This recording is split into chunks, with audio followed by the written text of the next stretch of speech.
Hi dears, ഞാൻ ലയന. നിങ്ങൾക്ക് ഗാർഡനിങ് ഇഷ്ടമാണെങ്കിൽ തീർച്ചയായും മൈ പ്ലാന്റ്സ് എന്ന ഈ ചാനൽ സബ്സ്ക്രൈബ് ചെയ്യുക. എല്ലാവർക്കും അറിയാവുന്ന ഒരു ചെടിയെ കുറിച്ചാണ് പറയാൻ പോകുന്നത്. ഇതിന്റെ പേര് പ്ലുമേറിയ പുഡിക്ക എന്നാണ്. നല്ല ഭംഗിയുള്ള വെളുത്ത പൂക്കൾ ഉണ്ടാവുന്ന ചെടിയാണ്. ഇപ്പൊ ഞാൻ ഈ വീഡിയോ എടുക്കാൻ വേണ്ടിയിട്ട് ഞാൻ ഇപ്പോൾ ഒരു സ്റ്റെപ്പിൽ കയറി നിൽക്കുകയാണ്. കാരണം എന്താണെന്ന് വെച്ച് കഴിഞ്ഞാൽ എൻ്റെ ചെടി ഒരുപാട് പൊക്കം വെച്ച് വന്നിരിക്കുകയാണ്. ഇതിനെ ഇങ്ങനെ പൊക്കം വെച്ച് പോകേണ്ട കാര്യമില്ല. നമുക്കിതിനെ പ്രൂൺ ചെയ്യുകയാണെന്നുണ്ടെങ്കിൽ നമുക്കിത് നല്ല ബുഷായിട്ട് നിർത്താൻ പറ്റും. നമുക്കിതിനെ ചട്ടിയിലും അതുപോലെ ഗ്രൗണ്ടിലും ഒക്കെ വളർത്താൻ പറ്റും. കമ്പ് കുത്തി പിടിപ്പിക്കാൻ പറ്റും. അപ്പൊ ഞാൻ എൻ്റെ ചട്ടിയിൽ കമ്പ് കുത്തി പിടിപ്പിച്ച ചെടിയാണ്. അപ്പൊ ഇതെന്ന് പറഞ്ഞു കഴിഞ്ഞാൽ ഇതില് ഇപ്പൊ ഈ ഒരു കമ്പിലാണ് ഇപ്പോൾ ഈ ഒരു ചെനപ്പുള്ളത്. ഇതിൽ വേറെയും കമ്പുകൾ ഉണ്ടായിരുന്നു. അത് ഫ്ലഡ് വന്ന സമയത്ത് എല്ലാം ചീഞ്ഞു പോയി. അപ്പൊ നന്നായിട്ട് ബുഷായിട്ട് നിന്നിരുന്നൊരു ചെടിയാണത്. അപ്പൊ ഫ്ലഡിന് ശേഷം ചട്ടി ആകെ കാലിയായി പോയി. അപ്പൊ ഈ ഒരു കമ്പ് മാത്രമാണ് കിട്ടിയത്. ആ ഒരു കമ്പിൽ നിന്ന് അങ്ങനെ ഒരു ചെനപ്പ് വന്നപ്പോൾ ഞാൻ പിന്നെ അതിനെ പ്രൂൺ ചെയ്തില്ല. കാരണം ഇനി പ്രൂൺ ചെയ്തിട്ട് അത് ഉണങ്ങി പോകണ്ടെന്ന് വെച്ചിട്ട് ഞാൻ അതിനെ പ്രൂൺ ചെയ്യാതിരുന്നോണ്ടാണ് ഈ ചെടി ഇത്രയും പൊക്കം വെച്ച് പോയത്. പിന്നെ ഇതിന്റെ മണ്ണെന്ന് പറയുന്നത് നമ്മൾ ചട്ടിയിൽ വെള്ളം വാർന്നു പോകുന്ന മണ്ണ് എടുക്കണം.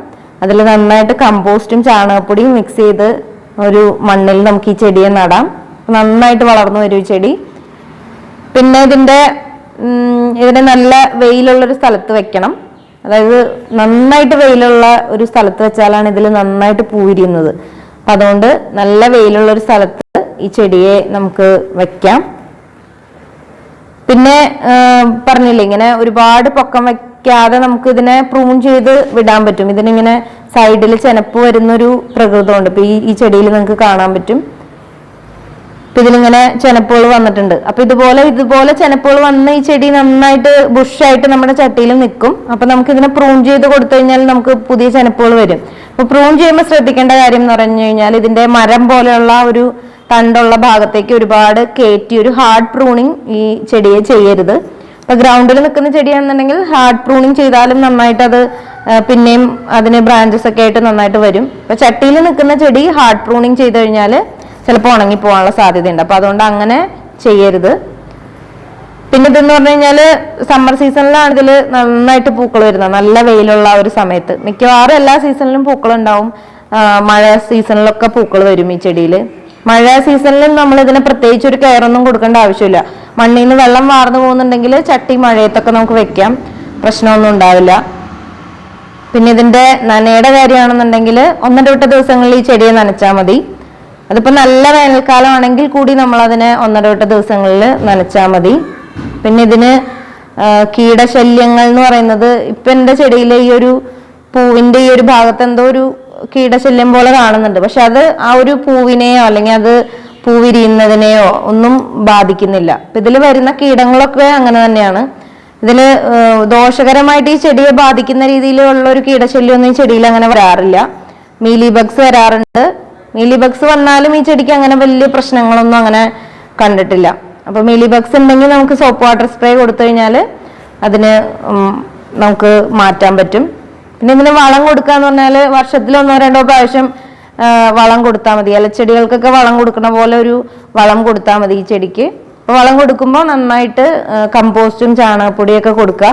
അപ്പൊ ഈ ഒരു ഫെബ്രുവരി മാസത്തില് ഫെബ്രുവരിയുടെ ആ ഒരു ആദ്യ ഭാഗത്തൊക്കെ നമ്മൾ നന്നായിട്ട് ഇതിന് കുറച്ച് ചാണകപ്പൊടിയും കമ്പോസ്റ്റും ഒക്കെ കൊടുക്കുകയാണ്. കുറച്ച് എല്ലുപൊടി ഒക്കെ കൊടുത്തു കഴിഞ്ഞാൽ നല്ല രീതിയിൽ നമുക്ക് വേനൽക്കാലത്ത് ഇതിൽ പൂക്കൾ വരും.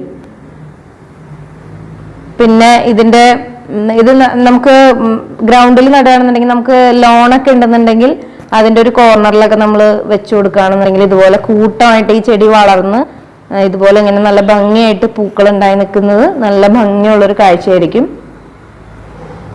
ഇത്രയും കാര്യങ്ങളൊക്കെയാണ് പ്രധാനമായിട്ട് ഈ ചെടിയിൽ നമ്മൾ ശ്രദ്ധിക്കേണ്ടത്. നല്ല വെയിലുള്ള ഒരു സ്ഥലത്ത് വെക്കുക. അതുപോലെ ആ ഒരു പൂടുന്ന ആ ഒരു സമയത്തിന് മുമ്പായിട്ട് നന്നായിട്ട് കുറച്ച് വളവും കാര്യങ്ങളൊക്കെ നമ്മൾ ഈ ചെടിക്ക് കൊടുക്കുക. ആവശ്യത്തിന് മാത്രം വെള്ളം കൊടുക്കുക. അതൊക്കെയാണ് പ്രധാനമായിട്ട് ഈ ചെടിയിൽ ശ്രദ്ധിക്കേണ്ട കാര്യങ്ങൾ. ഇതിന്റെ പുതിയ തൈകൾ ഉണ്ടാക്കാനായിട്ട് നമുക്ക് ഇതിനെ കമ്പൂത്തി പിടിപ്പിക്കാൻ പറ്റുമെന്ന് ഞാൻ പറഞ്ഞല്ലോ. അപ്പോൾ ഇതിനെ കുത്താനായിട്ടുള്ള ആ ഒരു കട്ടിങ്സ് എടുക്കുമ്പോൾ ശ്രദ്ധിക്കുക. ഗ്രോയിങ് ടിപ്പുള്ള കട്ടിങ്സ് ആണ് ഇതിന് പെട്ടെന്ന് പിടിച്ചു വരുന്നത്. അപ്പൊ അതുകൊണ്ട് തന്നെ നമ്മൾ ആ ഒരു കൂമ്പ് വരുന്ന കഷ്ണങ്ങൾ എടുക്കാനായിട്ട് ശ്രദ്ധിക്കുക. അങ്ങനെയുള്ള കഷ്ണങ്ങളാണ് തൈകളാക്കാൻ നല്ലത്. പിന്നെ നമുക്ക് എടുത്തു കഴിഞ്ഞ ഉടനെ തന്നെ ആ കമ്പുകൾ എടുത്ത ഉടനെ തന്നെ നമ്മൾ നടരുത്.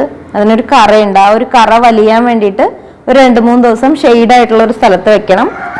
അങ്ങനെ വെച്ചതിന് ശേഷം നമ്മൾ ആ കമ്പ് കുത്തി ഇതിന്റെ പുതിയ തൈകൾ ഉണ്ടാക്കിയെടുക്കാൻ പറ്റും. ഇത്രയും കാര്യങ്ങളൊക്കെയാണ് പ്ലൂമേറിയ പുഡിക്കയെ കുറിച്ച് പറയാനുള്ളത്. ഈ വീഡിയോ നിങ്ങൾക്ക് ഇഷ്ടപ്പെട്ടാൽ ലൈക്ക് ചെയ്യുക, ഷെയർ ചെയ്യുക.